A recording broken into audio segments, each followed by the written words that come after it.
こ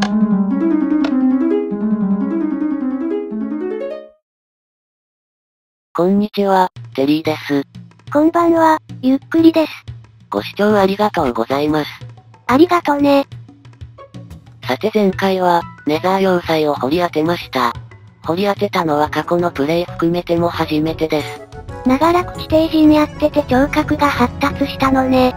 まあ聴覚はともかく、前作の高さ縛りでデバッグ画面使いつつプレイしていたおかげでもあります。ネザー要塞が生成される座標がおおよそ把握できていたんですよ。聴覚だけではなかったということね。さて、20スタックの材料の石を用意しました。早速ピラミッド建築に取り掛かります。それにしても、時々この下にモブが湧くようになってきました。建築作業が進んだ証拠ですね。嬉しい限りです。ゾンビが湧いて闇の村まで襲いに行っちゃうことないの？これだけ距離あれば途中で燃え尽きるはずです。さて早速石レンガハーフブロックのクラフトと、燃え尽きないじゃないの。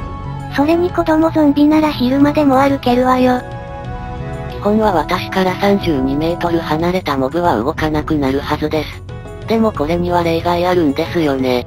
村人を襲うゾンビに例外が適用されないことを祈ります。つまり湧き潰しが面倒なのね。さてそれでは13層目に着手します。実はプレイ前に、石レンガは要塞で回収することも一行していました。どの道近いうちにジエンドに行くのだし。確かにそっちの方がお手軽ね。丸石はクラフトの材料になるから後々貴重になってくるわよ。で、悩んだ挙句、結局ジエンドを先延ばしにしたいので手持ちでクラフトすることにしました。またそんな理由で。そういえば今後の建築計画ですが、次の14層目と19層目はすでに建築材を決めています。19層目のアカシアの葉が唐突よ。葉っぱは透過ブロックなんですよ。葉っぱのピラミッド内側に松明を設置してピラミッド表面を湧き潰しする予定なんです。ちなみに透過、光源ブロックの数を勘定したら最下層まで湧き潰しするのに足りなかったので、やむなく19層目から、ということになりました。さておなじみ砂岩のトンネルですが、ここに来て削る作業が徐々に増えてきています。これからが本番という感じね。今、先々の階層分まで削ってしまう方がトータルの手間が少なくなるのは承知してます。でも、一気にやる気にはなれません。徐々にじわじわトンネル削るのが楽しくなってきたの？いえ、少しでも取り壊しを先延ばししたいんです。さて砂漠を抜けて草原に入りましたが、この木の葉っぱも次の階層から剪定しなくて済みそうです。こうしてみると、結構もうピラミッドの基礎は築けているんですね。あと150層ちょっとあるけどね。でもブロック数で考えると進捗 14% まで来ています。さてピラミッド拠点の対角線までやってきました。水鳥があんなに遠くなってます。唯一海が眺められる場所だものね。最初は苦労してた小山も、もうこんなちっちゃくなっちゃいました。そして最大の山場である広大なサバンナ大地も、今では削るのに6分足らずです。楽勝じゃないの。最初は40分以上かかってたのに。で、58分間の作業で13層目完成です。案外まだ時間かかってるわね。ハーフブロックを積み切るまでの辛抱です。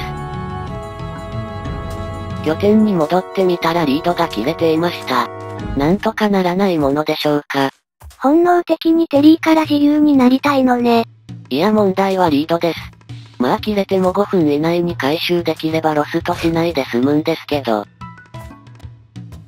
さて、次の層は砂岩ハーフブロックです。ちなみに先ほどの13層目で建築材が1スタック余りました。今回からは19スタック持ってきています。減った感じがしないわよ。まあそうなんですけど、今後じわじわ来るんじゃないでしょうか。で、この層を積み終わったらネザー再進出が待っているんですよね。気が重いです。装備が貧弱だものね。ちなみに砂岩ハーフブロックを積むのはちょっと気分が複雑です。砂岩を壊した後に砂岩を積んでいるものね。砂岩の場合、普通のブロックとハーフブロック2枚重ねでは見た目同じなんですよね。しかし草原に入ると白が際立って、逆に気分がちょっといい感じです。さて、どこかで雲が湧いているんです。見たいんですけど。見えないでしょ。重層以上のネズミ返しになってるし。雲は負の走行性があるようで、明るいところには出てきてくれないですね。やっぱりモブを拝めるのはピラミッドの対角線付近だけのようで。なんでそんなにモブを見たいの？安全なところから見下すの気持ちいいじゃないですか。ウィッチにポーション投げつけられるといいわ。まあでも、水遊びしていたり、スポーンしたりと賑やかなのはいいことです。せっかくピラミッド建ててるのだから、モブにも堪能してほしい気持ちもあります。普通に動物をかき集めてみたら？自然に集まってくるのがいいんです。さて、54分で14層目も完成です。もう待ったなしで、ネザーに行ってブレイズロッドをかき集めてこないとなりません。準備します。ようやく重い腰を上げるのね。さて、久々にピラミッドの地図を並べてみました。もう線どころでなく、立派な模様になってます。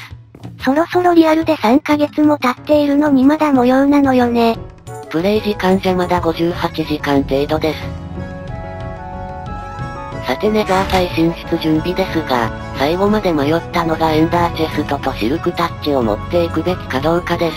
万一ロスとしてもシルクタッチのツルハシはもう1本あるし、取引でエンダーアイは手に入ります。つまり死んでも問題ないということね。ネザーレンが持ち帰ることを考え、持っていきます。さて、再転化してネザーに再進出です。慎重に行動したら死なないはず。死んでもいいように準備した時に限って死ぬのよね。さて、前みたいな緊張はないです。行きましょうか。ネザー要塞までのルートは確保済みです。地上のルートはなるべく幅広く安全なエリアを選んでおり、その先はネザーラックを掘り開けた通路なんです。まだネザーラックが転がっているわね。建築資源や材料なので全部拾っておきます。さて、いきなり天井付きの通路から侵入するのは初めてです。まずはお宝回収しつつ探索し、ついで聖地にかかります。ブレイズスポナー探すんじゃなかったの？どうせ聖地中にブレイズは湧きますから。早速お宝見つけましたが、そういえばネザー要塞のお宝には黒曜石がたまに入っているんですよね。で、思ったのですが、黒曜石を10個用意してたら、いざという時はどこでもネザーゲート作って通常世界に逃げたりできますね。特にゾンビピッグマンの集団に襲われた時の話ね。さて、ガストに比べるとやたら簡単なブレイズ実績の解除です。どんどん進んでいきましょう。それにしても、掘り出して見つけたネザー要塞だけあって、ネザーラックに埋もれている箇所が多い感じです。前に調べた時は周囲に空間がある方が湧きやすい様子だったので、ウィザースケルトンの頭集めの際には通路の外まで、3ブロック分ほどは掘り開けた方がいいんでしょうね。結構手間じゃないの？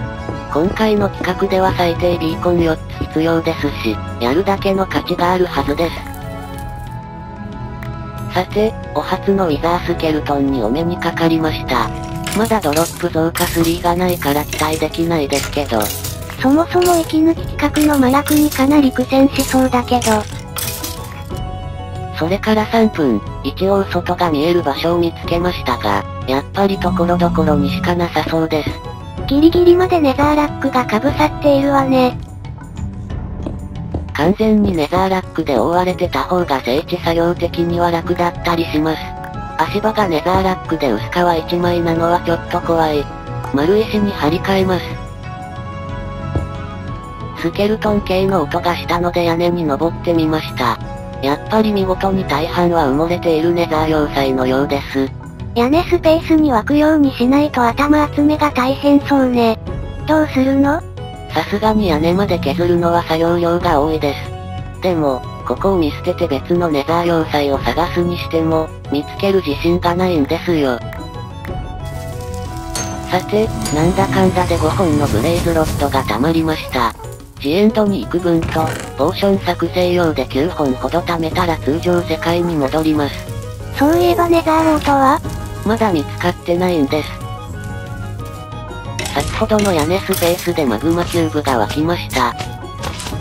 でっかいの倒してもドロップするんでしたっけと、後で調べてみたらスライムとはドロップするサイズが違うんですね。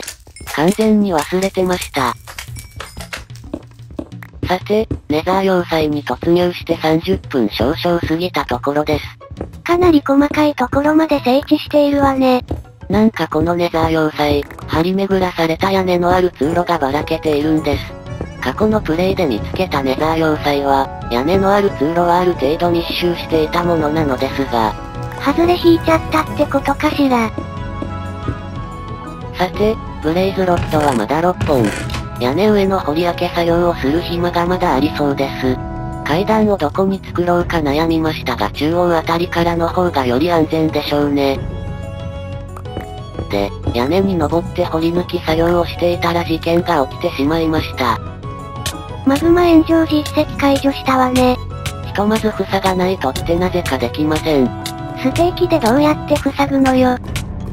身動き取りづらいんですけど。そうだブロックに乗って。いや炎上ダメージで死ぬ。せめてアイテムロスとしないところに。ってはまったくもう、遊泳禁止区域で泳ぐからこうなるのよ。好きで泳いだんじゃないです。まあ、ダメージ増加2の弓は死守できたっぽいです。これ失ったらエンドラで苦労するところでした。それは良かったわね。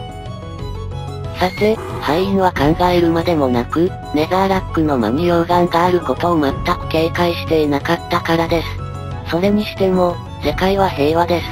黄昏れているわね。明るいけれど。ともかくネザーゲートを封印しないと。バケツはエンダーチェストにしまっちゃってあったんです。作らなくても精錬の燃料に使ってたバケツが残っていたはずよ。そんなもん知りません。記憶から消し飛んでいます。さて、今回はここまでです。まあまだダイヤは装備一式作れる分だけ持っているので、エンチャントは諦めるしかないですけど。それより、ダイヤはエンダーチェストにしまってたでしょ。どうやって取り出すのよ。取引でエンダーアイを入手してエンダーチェストをまた作ります。取引材料持って、ピラミッドの下に湧いたモブをかいくぐって村に行くの？砂漠丘陵の方面から行けば大丈夫です。まあ、建築があまり進んでなくて幸いでした。一応考えてるわけね。それではまたね。バイバイ。